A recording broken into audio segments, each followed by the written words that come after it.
Okay, we are live. Hi, Russell. Yay. Hi, how are you? Fine, you? I'm doing really nice. I mean, it's a nice gloomy day, which are my favorite kinds of days, so I'm very excited. That's great. I should say good morning to you, right? Yes. We just, there's quite a long delay between the two of us. Like, I feel like it's Yes, probably the longest that it can be almost. but still, we can make it work, so Absolutely. no problem at all.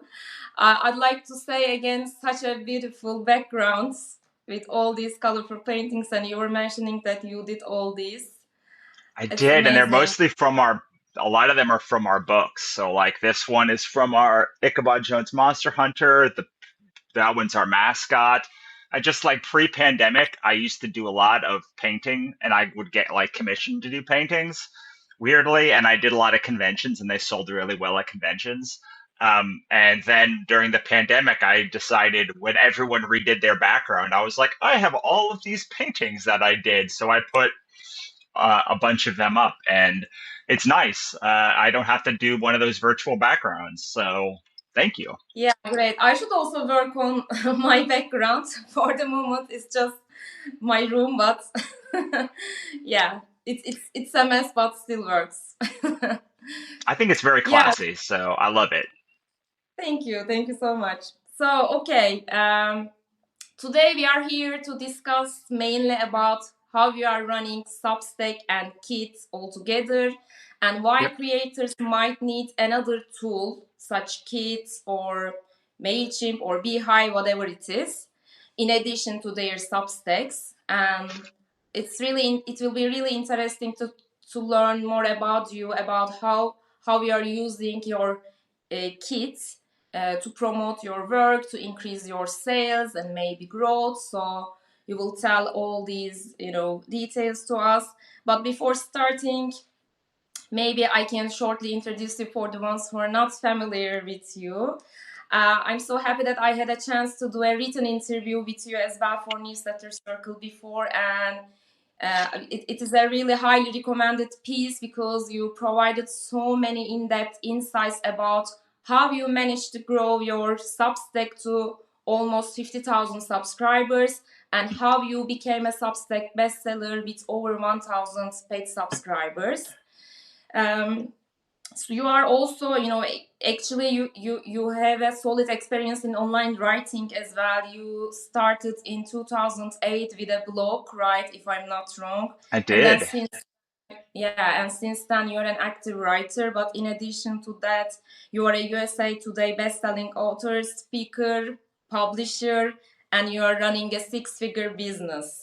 So you're doing so many things at the same time, and it's no surprise that Substack might not be enough to manage all these work and to manage relationship with your audience. Yeah, but before going into the details of it, maybe you can start by sharing why you started a Substack at the first place.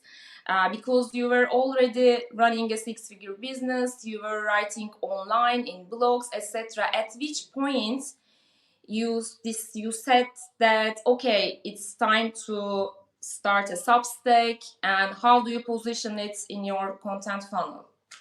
Sure. So I have been doing a blog, as you mentioned, all the way back to 2008. I've recently found it and put it in the author stack archives. It's called the LA Grind. It still has a couple of good articles and a lot of very depressing articles about when I first started moving. Like basically the day I moved to LA, I started it. And I had a podcast for a long time, which was originally called The Business of Art and then The Complete Creative. We did like 200 episodes. And then I started working with my business partner, Monica Leonel, and she was telling me she was getting like 50 to 100 subscribers a day on Substack or some like, it was, and I was like, well, I don't get that a month. Like, I don't get it organically a month. Like, I was doing a lot of stuff to get like a lot of growth, but she was like, I don't even do anything and I get a lot of growth. And I was like, that is wild. And so I filed it in the back of my head. And then we started, we released this book called Get Your Book Selling on Kickstarter, which was very popular. And there were just a lot of ideas that I needed to talk out in person. And I'm the kind of person that like I can only think by writing. Like I once something is done, I'm like, oh, that's what I think about it. So I was writing a lot of like I needed a like a repository for that.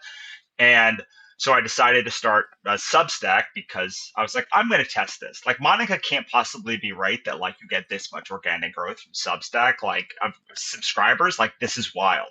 And I just happened to do it like the month before they release notes, and like stuff just went like bananas. But I'd been doing so. I started a blog on Mailchimp. I started a newsletter on Mailchimp, and then like I moved it to Flowdesk and like 5 or 6 other things, Send in Blue, which became Brevo, I think, and like some of my so like I've had like a rather large mailing list from like for years ago from my fiction, and that's when I really started doing.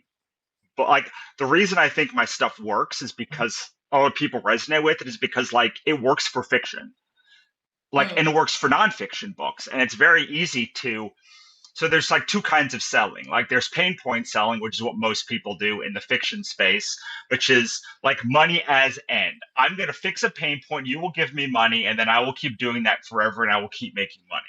But like there's this other kind of selling that fiction authors do and heart-based entrepreneurs do, where it's like money as means. So it's like money is the means to make the thing. And it's completely different than like pain point selling, where I like pain point selling is like I don't care where the money comes from very much. I just like I see that pain point and I'm gonna like sell to that, and then I'm gonna extract money from that, and that money will then let me do things. Which is like frankly, it doesn't work very well. Like people on Substack, like that's not why most of them are writing. Like they're writing because they're like, I have this message I want to get out. I have this thing I want to do. I have this whether it's like stuffed beanie babies or like a vision for a mission for a nonprofit or like fiction books, like there's a thing they want to do, and like money is the means to do it, but they would do that thing regardless of whether they were getting paid or not. But like man, money sure is nice. And like it turns out that if you are a money as means I call it soul resonance selling seller, like you are grossed out by all of that other stuff because like it commodifies the thing you care about more, because like you are it does matter to you what you sell. It matters to you how you sell it. It matters to you who you sell to. And when you say things, when you do other sales mechanisms, like they're usually like downplaying the thing you're making, why you're doing it, or who you're doing it to, which are like the three of the most important things most people on Substack care about, and like most reluctant entrepreneurs care about. So like I seem to have hit upon a time and a place where like people know they need money to make book, but like they don't need book to make money. Like they want to like make money to make a bigger impact with the thing they want. And it takes a completely different, like if you came to me and said, like, I want to make $1 million, I would say, awesome. Do you care how? Assuming it's legal. And if you were like, no, I'd be like, awesome. There are here are 5 businesses you could start tomorrow to make $1 million this year. And like you would be like, cool, that one resonates. I'm just going to do it. And I'm going to read all. And, but like when you are saying, I want to make $1 million and I want to make it selling these crocheted hats, I'm like, okay, like, well, like we're having a very different conversation because like now we have to talk about how to sell crocheted hats and then how to make enough money to survive on it and then how to scale up crocheted hats. It's not the money that matters, it's the product. Anyway, so all of that to say that I made this blog as like a repository that would hopefully house everything that I've done from 2008 to far into the future. And along the way, Substack started doing things like supporting audio, supporting video, supporting live, supporting all of these elements that it just made sense for me to combine more and more things into this like Substack, and hopefully becomes like a repository for how to live a creative life and make money doing it. Because like, I mean, I spend a lot of the money that I make, but like, I made 400 grand last year, mostly on like just weird things that came out of my head that I wanted to do. And my life has never been about like make the money. It's always like, I want to do this thing. How do I maximize the money and make it feel good in a way that like we go? So I don't know if that answers your question, but like that's kind of the genesis for the blog and what has happened since then. Yeah, I mean, this is also what I observed, that there is a different ecosystem uh, on Substack, right? Because you also had a chance to experience all different email service providers and all these platforms. But on Substack, there is something different. It's more about putting the creative work out there, sharing with people, having some thoughtful discussions, creating a community, etc. So, especially creative people like yourself um, are finding this really crucial to share their work on Substack. And also in time, uh, as you mentioned, Substack launched many features, I think, to support all these missions, right? Like chat, uh, like this one, live, podcast, etc. How do you use all these other features that have been recently booming to, I don't know, stay connected with your audience or to grow or to share your work? Yeah, so I think that one of the things that people again, this goes back to the means versus ends conversation, is like, Yeah. is like, what is the reason why you're doing the thing? Like, what is the reason you want to do a podcast? Do you want to do a podcast because like it is going to bring you closer to a small group of people? Are you doing it because you want to find a new group of people? Or like, are you doing it because Substack says you should do a podcast? And like there, I'm not saying that last thing is not a real reason.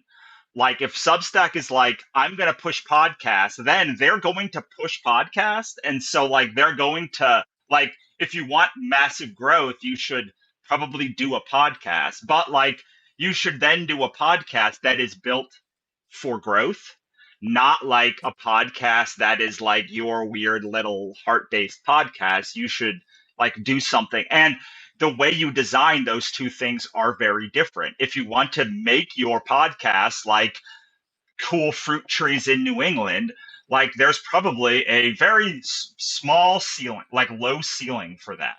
But there may be a high floor. Like you might be the only podcast. So people always ask me, they're like, why is my book not selling? And I'm like, well, your book's about like wolf shifters who like macrame potatoes in South Africa. Like, how many did you sell? And they're like 500. I'm like, that's great. Like, there's probably 500 people that care about that in the whole world. You may have reached all of them. And like, that that is a very different thing. So a lot of times I hear about growth, or like, why aren't I growing? And I'm like, well, like you are doing things antithetical to your growth.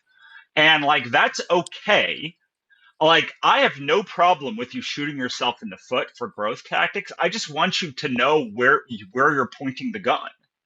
And then it's fine. Like I don't like that's fine, but like I don't want you to say I want to grow really fast. And also, I want to like talk about macrameing sparrows, because there's just like those two things are impossible to do together, because there are very few people who are going to like easily who are going to be searching. There may be a ton of people who care about macrameing sparrows, but like, are those people searching for macrameing sparrows? And that, because that's where like that hyper growth comes from, is like searching and like then getting all of these things to like chaos together.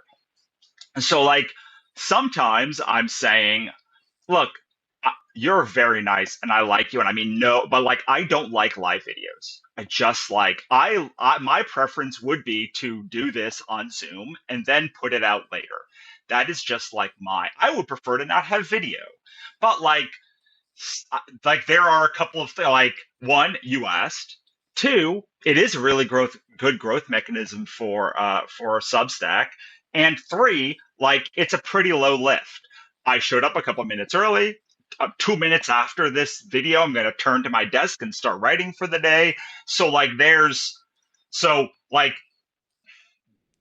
that's how I think about it. Basically, one is, does this further my mission?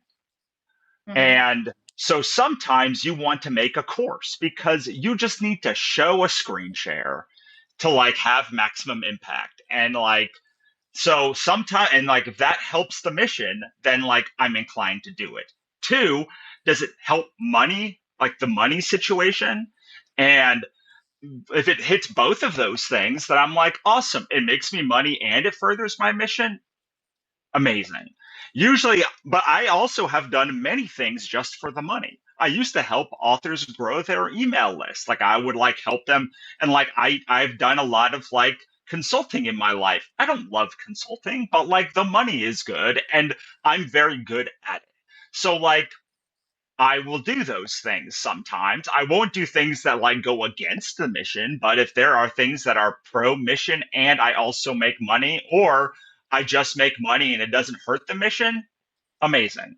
Like, does it help grow my network? Well, like me and you have been, you have one of my favorite newsletters. Like, then you reached out, and like you keep, like, I want to build a deeper relationship with like you and like Sinem and the team at Build Scale. I've been working with them. Like, so like there are some times that I'm just like, I mean, I don't care. I just like want to like hang out with a person.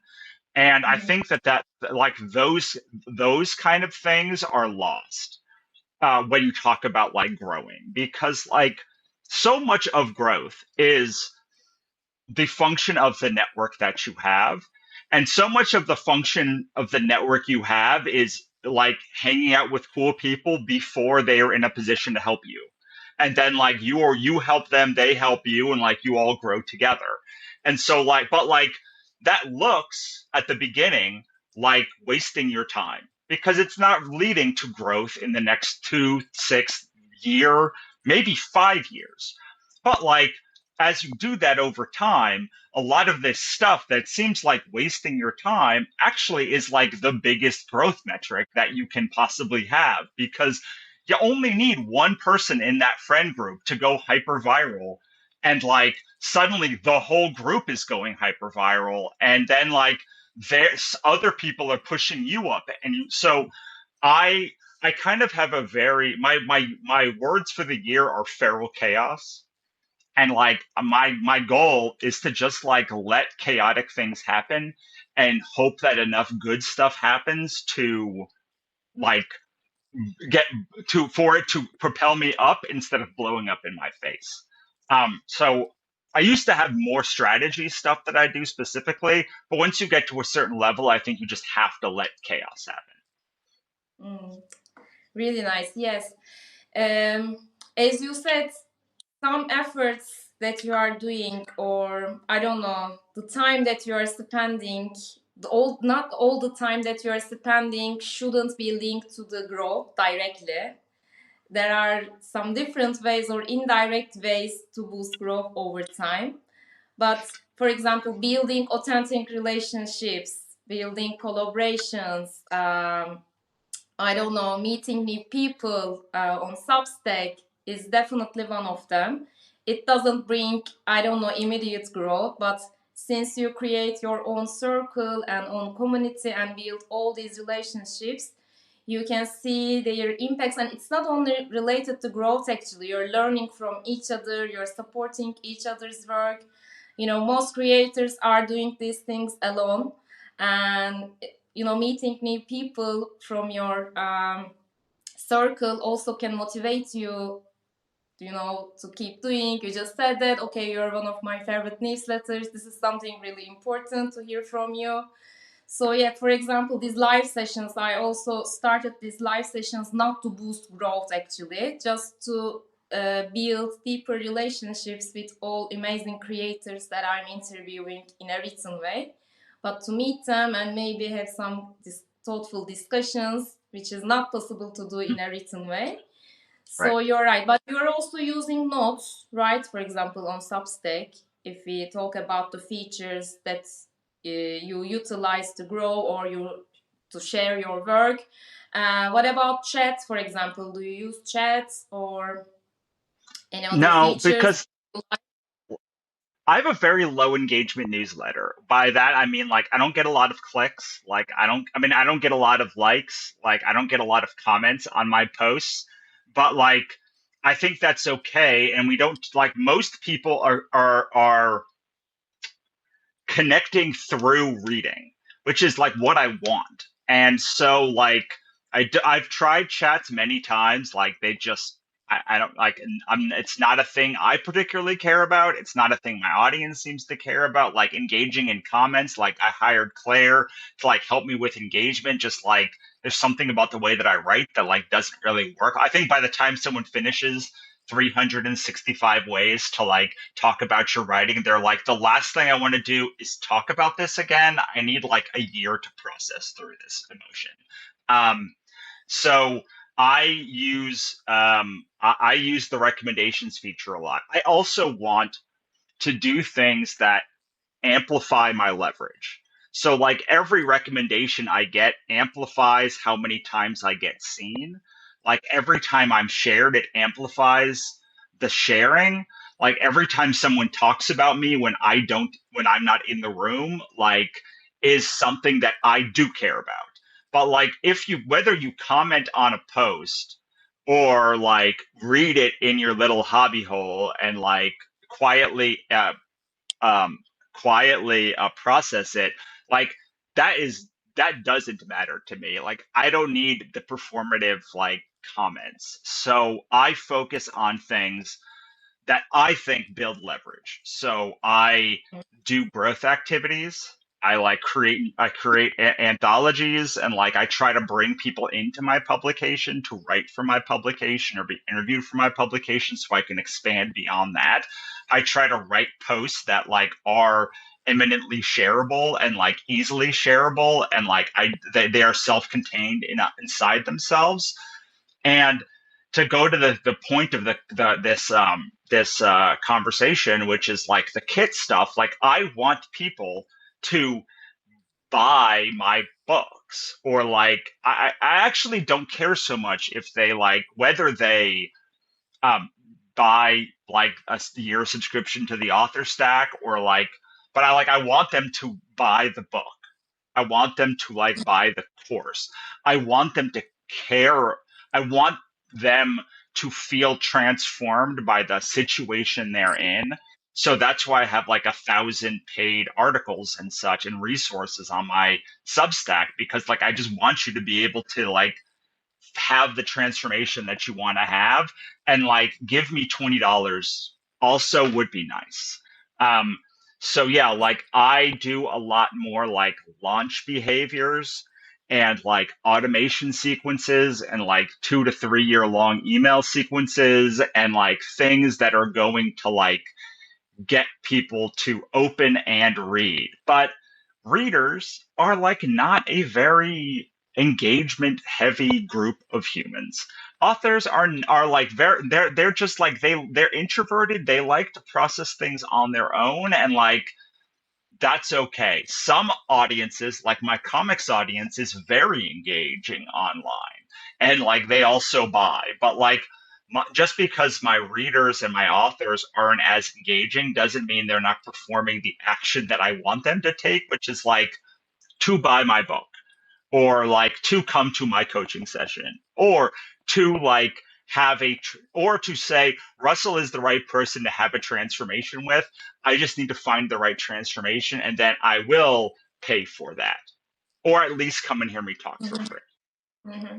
You quickly mentioned about it, but let's elaborate on how you use Kit and why you have it, right? Sure. Because there are some areas Substack is not enough for you. to promote your other products like courses, the conference that you are doing, all the ebooks, webinars, etc. So maybe you can mention about how does it work, how you manage Substack and Kit together. What is this Kit list about? I mean, did you import all these Substack subscribers into your Kit? And what is the typical communication that you are running on Kit and how you are using it? Sure. So I think that Substack's segmenting, it's like automation, its reporting are horrifically bad. Like, I'm just gonna put that out there. Like, it is like I can't believe they can look at themselves in the face in the morning and like have the features of like I don't know how anyone runs like a business just on Substack, because like it doesn't tell you how much money you make in any way that like makes sense, or how many like it cuts off like when they like it seems like it arbitrarily cuts off every day differently when they decide that like your growth is done for the day and to calculate it. I never know. Like it always seems every time it seems different. So um, Kit is my mailing list solution.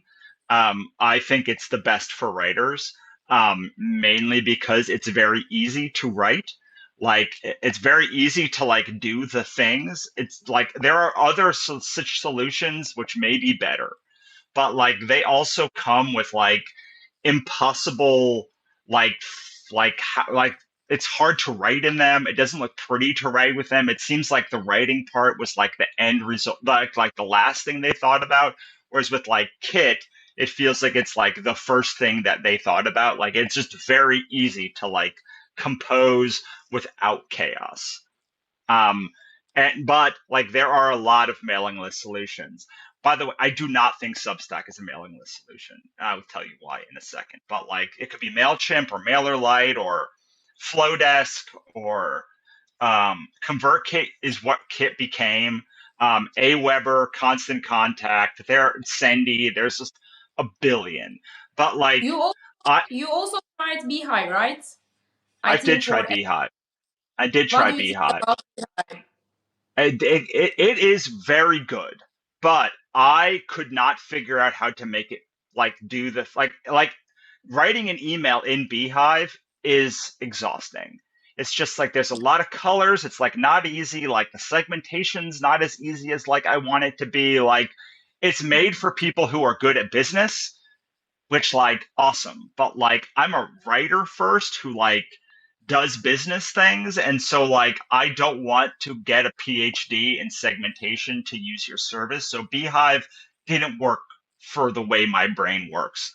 But also, unless you work in AI, crypto, or finance, it's very hard to find like collaborators on Beehive in a way that it's a lot easier on ConvertKit. Like there's just more creators in their network that I resonated with than on Beehive.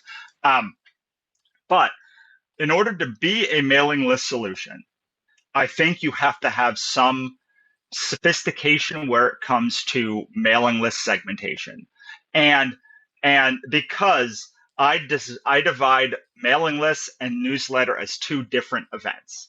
A newsletter is a value-based outbound outreach event that is a very low sales lift. Maybe you have an ad in it, maybe you have a way to sign up at the bottom, but you're not spending the bulk of the information is value based.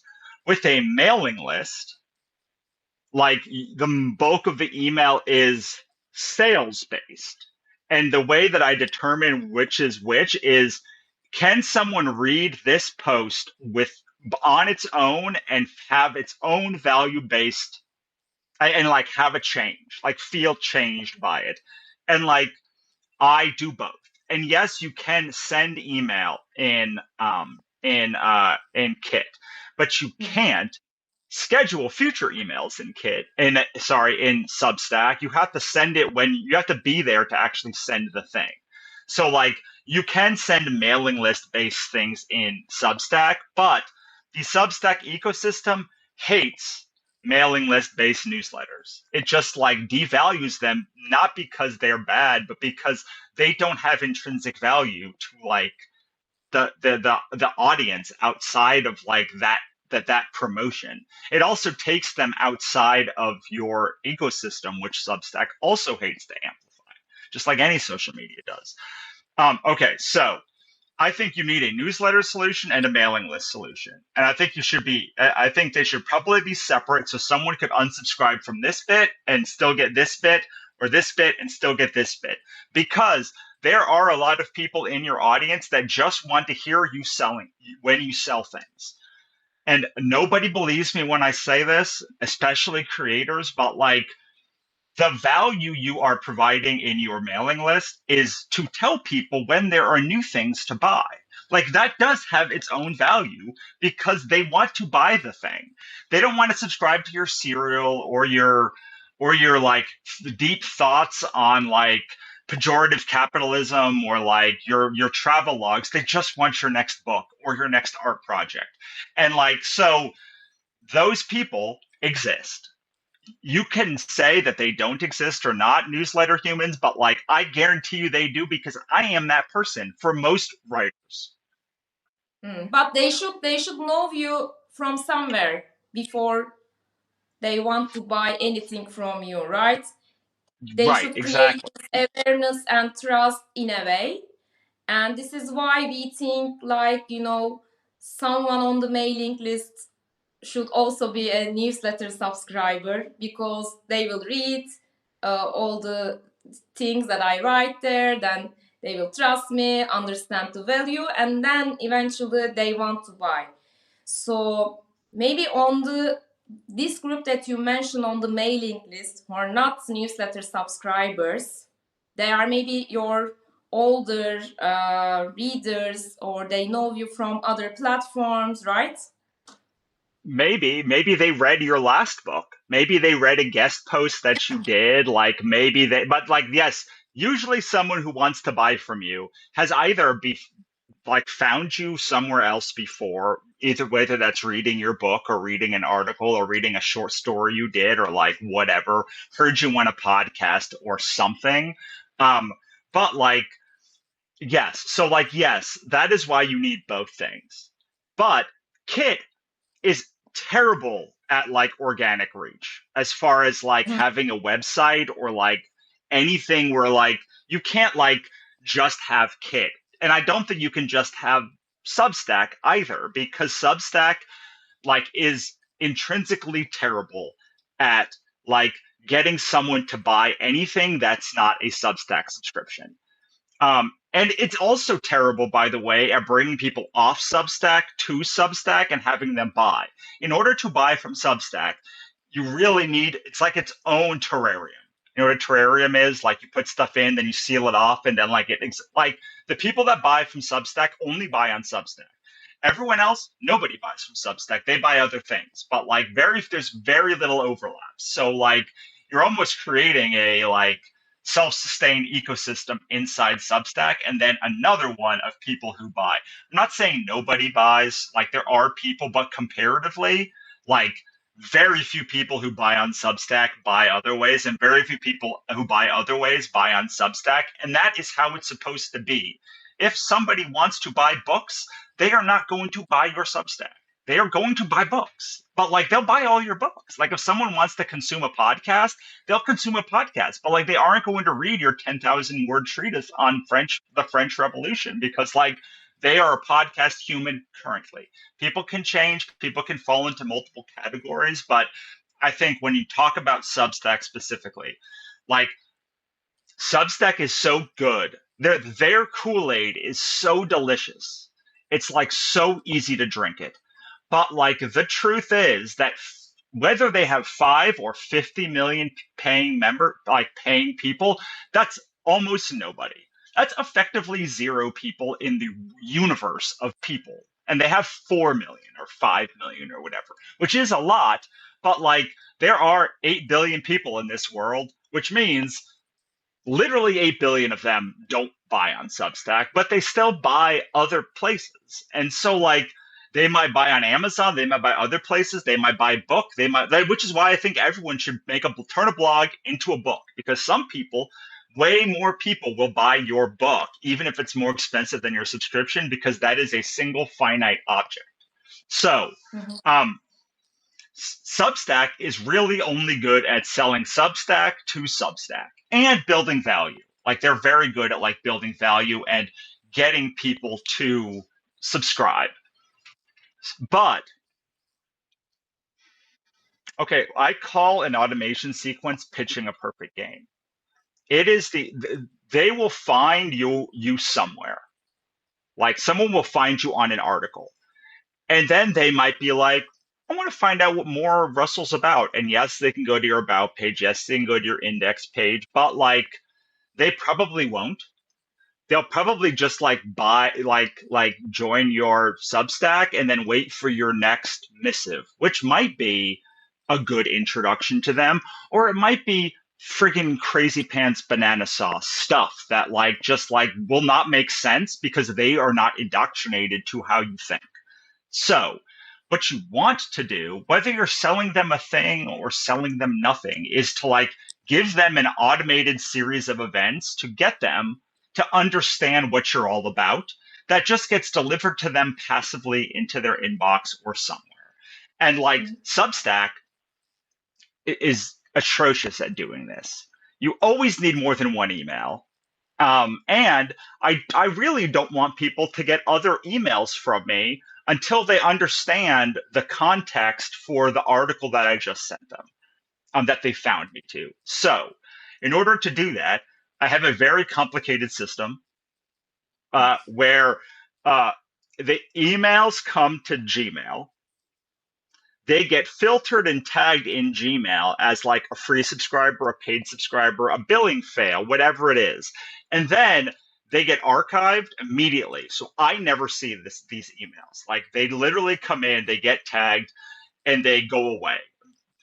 I'm saying that initially because people are always like, I don't know how I would have all of my unsubscribes in my inbox. I'm like, great, they go away. They like go into some nowhere land. But you actually do want them to exist because Substack will never tell you who unsubscribes. Like, so like if you want to see who unsubscribes from your email or like search for somebody who is no longer on your list, the only documentation you have is that email that Substack has sent you. So if for no other reason, you want to at least archive it and tag it properly, even if you don't do the rest of this. Then through Zapier, you could also use Make or any number of systems, but like I use Zapier because I'm over 40 and that's what I learned. Um, I take that and through Zapier, I take the tag and I connect them to Kit. And they are then tagged in Kit.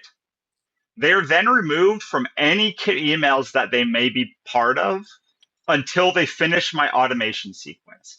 And they get a different automation sequence depending on whether they are paid, whether they are new free, whether they whether their billing failed, whether they unsubscribe, like whatever the reason is, whether they're So on a free trial. you have different communication flow, all these different segments, right? If someone Correct. is if someone is an unsubscriber, then you are running a win back campaign. Maybe remind them that they might be back, or maybe you can try to understand why they left and Yeah. offer So something to them. And for new subscribers, we are doing this great stuff, rewarding a new subscriber after 1 month, 3 months, and 1 year. yeah, So these yeah, are also kind of retention efforts. yes. That have nothing Yeah. to do with making any money. I have not like if you're like this feels gross, I don't want to sell them a thing. The thing you said, like if they are subscribed for 1 month, they get a free extra thing. I just email Yeah. them and like, thanks for being a subscriber. Like in 3 months and 6 months, and they're tagged and like they're segmented and all of these things. Usually, when I don't send to a disabled email for unsubscribe much because like they said they don't want to hear from me. But if someone like stops being a paid subscriber, I Mm, want to know why.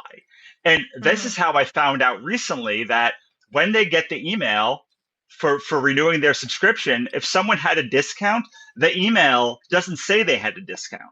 It says they're resubscribing at the full price. They have to go to the site and click through, and like if they're paying $10 a year or $20 a year, they're still being told that they're going to pay $50, and so they're just letting the subscription run out because like they'll just do it again, and it's friggin' it drives me crazy that this happened. But like I for about the last 6 months.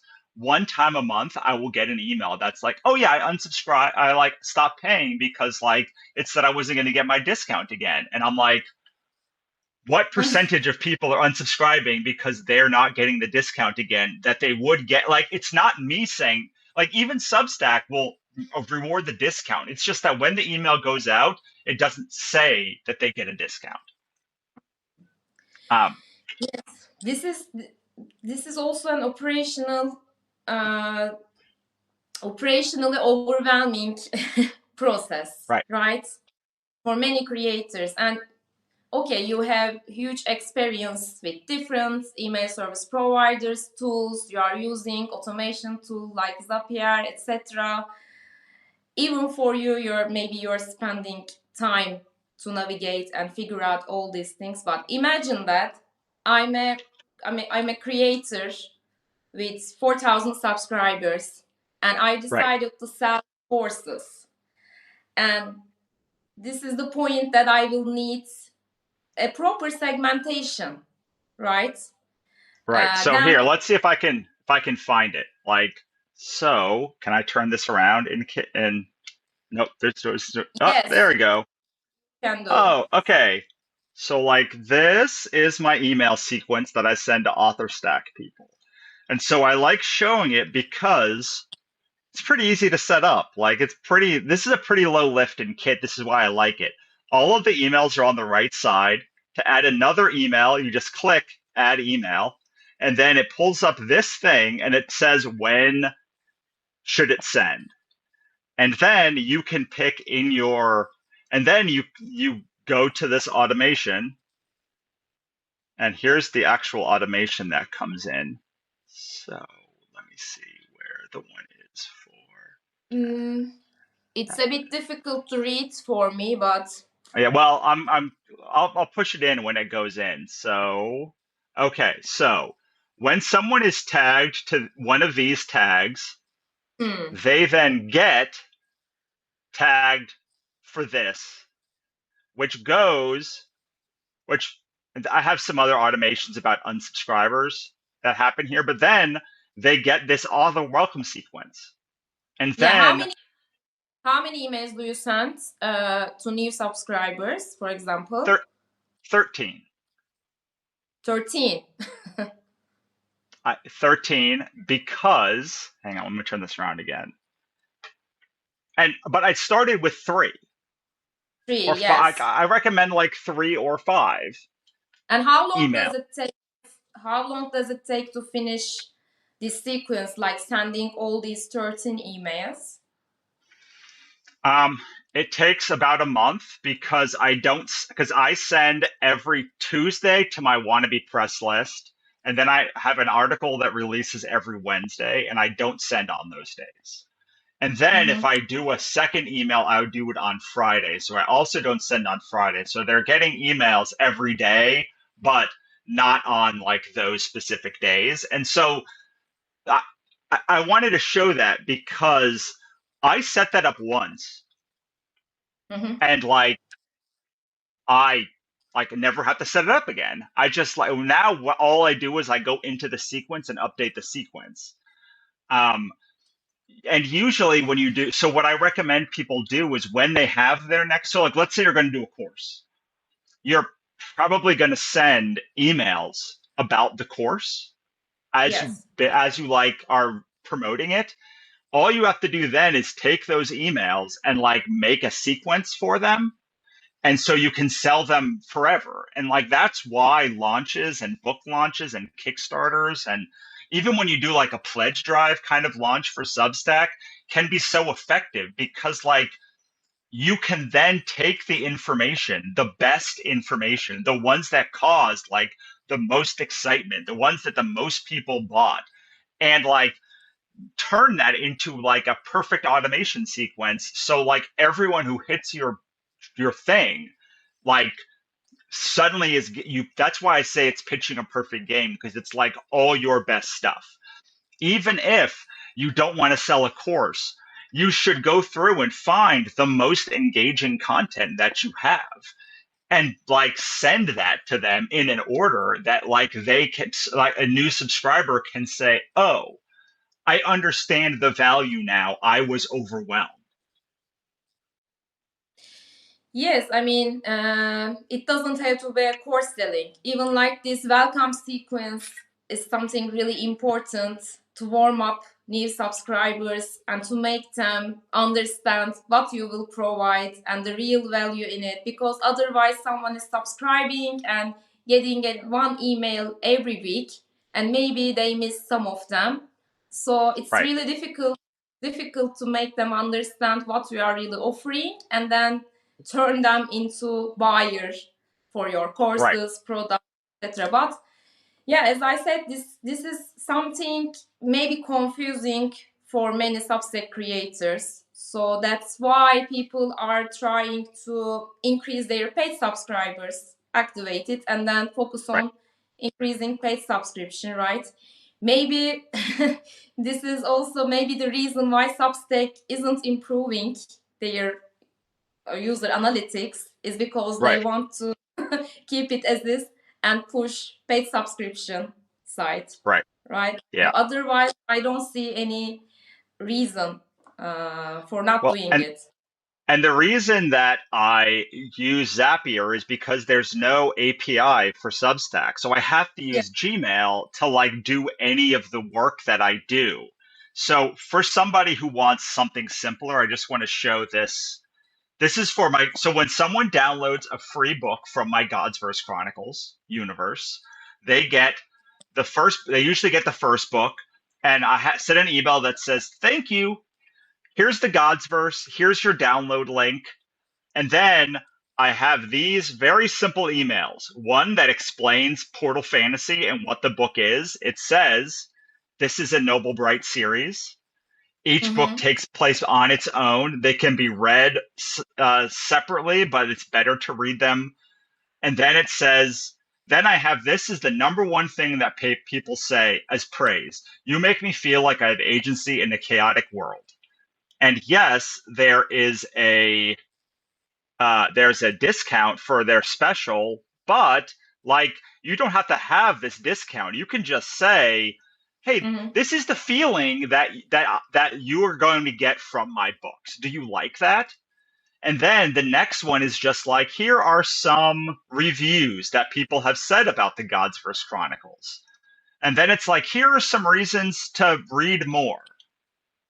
And then I do like a discount. So like that, it doesn't have to be as complicated as my Mm-hmm. author stack sequence is. Mm-hmm. Most people ask me like how to do this for fiction, and I'm like, well, like at some point you should put a book, you should like make an opt-in for your book. That's like these are the 20 best things that like I said. These are the first 30 chapters of my book. This is like this is like my framework, whatever it is, and just say, "Hey, you can get this for free."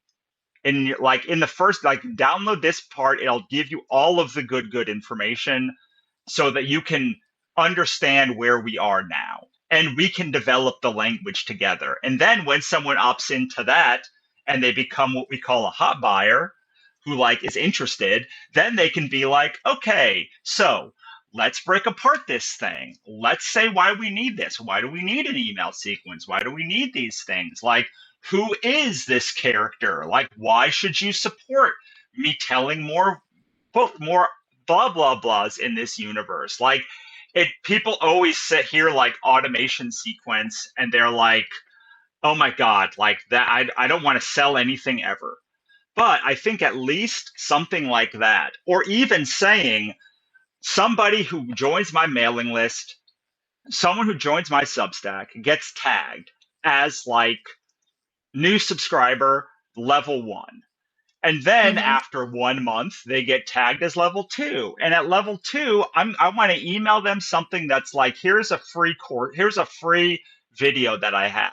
And then at 3 months, at 6 months, at 1 year, on 2 year, I just want to give everyone more stuff. But I, Russell Nolte, don't want to go through and sort everyone like and give them a thing. I just want like the internet to do it or like automations to do it. And so it's like it's a little more complicated now, but it's most of the complication is in thinking through what the experience you want for your people because like Kit can't do that. Like if you want like a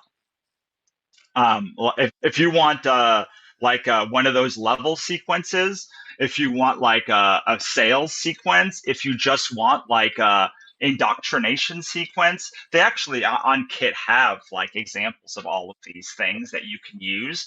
But like what I have, the reason my author stack automation is 13 emails long is because over the course of getting to 50,000 subscribers and getting 1,000 paid members, like I wrote a lot of stuff that like it turns out like people really, really like they want like it resonated with them. Yeah, So you like have a lot. they're You have many yeah. products and many things to share, Well, right? even things like this one is called Another Thing, really, and it's like look, you don't have to do any of this stuff, but you're probably like one of this, a creative, like a trad published. Here are some other resources that you can find, other people you should follow. Retail, do you care about retail? Do you care about direct sales? Like, what is your thing? And this is mostly just like go follow these other people. Like this is not anything that like I'm making a ton of money on. I just want Mhm. to help. And then it's like, sure, why should you care about my newsletter? But there's all of these things that just keeps like that kept coming up over and over and over again. And I got sick of writing those emails to like people. And I was just like, okay, this is clear. And you know what happens when I put an email in this sequence? Suddenly, I don't ever have to write that email again. No one has written me for like recommendations for other Substacks since I added that Substack one because it's all there. They get what they need, and then I can just write. Mhm. So it's been almost 1 hour, maybe before finishing, um, to make it more easier for people who have not used Kit or any automation before. I think it's important to say that you don't have to have many products to sell. You don't have to start with a complicated sequences, etc. Even if a Substack creator with paid subscription, or I don't know, maybe someone who started but growing recently, can implement these automations to their publication, let's say. So let's take my newsletter as an example. I recently activated paid subscription. I have 4,000 subscribers. I don't have any products to sell yet, but I like to integrate some automations to my business, to my newsletter, to maybe ensure retention or to make sure that newcomers are, used to, or I mean, they become familiar with my work and they will understand what I offer better, etc. What would be the ideal sequence that I can start tomorrow? Okay, so I'm going to assume you already have the like first email set. The first email that Substack will send should say something like, Yes. "Thanks for coming.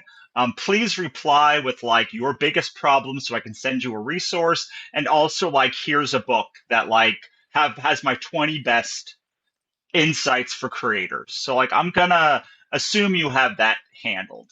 Um, the the next email I would send is like your best article or your three best articles. Or ideally, what you would do is to say, click on where are you as a creator? Like, are you a newbie? Are you a blah? Are you a blah? Like, and I'm going to send you my best article about that thing. And then you would have 3 clicks or like a poll question, whatever the thing, but like really that click then would be tagged to send an email that's like, cool, thanks so much for playing along. Like you're a newbie creator, like who's at like 1,000, who's like under 1,000 newsletter people. Here are the 3 best, most relevant things for you. Or these are like if you want to be a slightly more complicated and go through or have your assistant go through and pull out like the best like just like this is what Russell said, this is what like this these are the 3 things that like you like the that people have, these are the 3 biggest articles and here's and here's like a paragraph from that article to like get you started. um I think like that's where I would start. I would Mm-hmm. like how I talk to people when I do consulting is what is think of the win condition of your perfect subscriber. They are sitting there at their email, your email comes in and like they have it made. They took all your advice. They've done all of your things. Like they are just peachy keen. What does their life look like? And what are the 3 to 5 things that like they had to learn? Mm-hmm. That like they had to, what are the 3 to 5 break bust like things you had to bust through for like them to become like the perfect subscriber or pay or whatever, and then where are they now? And an automation sequence should ideally take someone on a journey that starts with like, oh sweetie, your life is chaos. Like it's okay, like everyone's life is chaos. Like what kind of chaos are you in now? And then be able to walk them through from that chaos to peace through your newsletter. Like, whether that is a fiction newsletter, a nonfiction newsletter, the question is like, what point of transition are they in? And what transformation do you want them to get by the end? And I would contend you do have a product because you turned on paid. The minute you turned on paid, you had one product. Mm-hmm. Yeah, great. Thank you so much. I hope this made more easier for everyone to understand better, and we made it easier to understand. Yes. Do you have anything to add about, I don't know, how to use Kit or how to use automations or their benefits? Anything before we go? Sure. I mean, I think my publication has an article about automation sequences. It definitely has one about like launch sequences. So like you can go there. Kit has like a landing page thing that if you're using Kit, you can also like create a landing page for your book or whatever your thing. I have an article about how to turn your book into your blog into a book. Have all sorts of these things at theauthorstack.com. You can also I'll also offer consulting.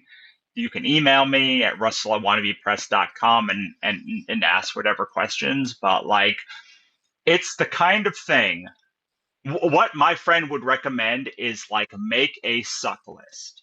Things that suck that you don't want to do, and then find ways to automate them away. And like for me, sitting every morning and writing 300 emails or however many emails to new people come in like isn't fun for me. So I want to like get that off of my plate. And this is a thing that looks much more complicated than it actually is once you like go through the process. Great. Thank you so much, Russell. It was a great discussion. You're, I hope everyone joined also enjoyed. Feel free to share your questions about these email automations, how to use Kit, or anything you'd like to learn further. Maybe we can do another sure. live to on some specific topics about it.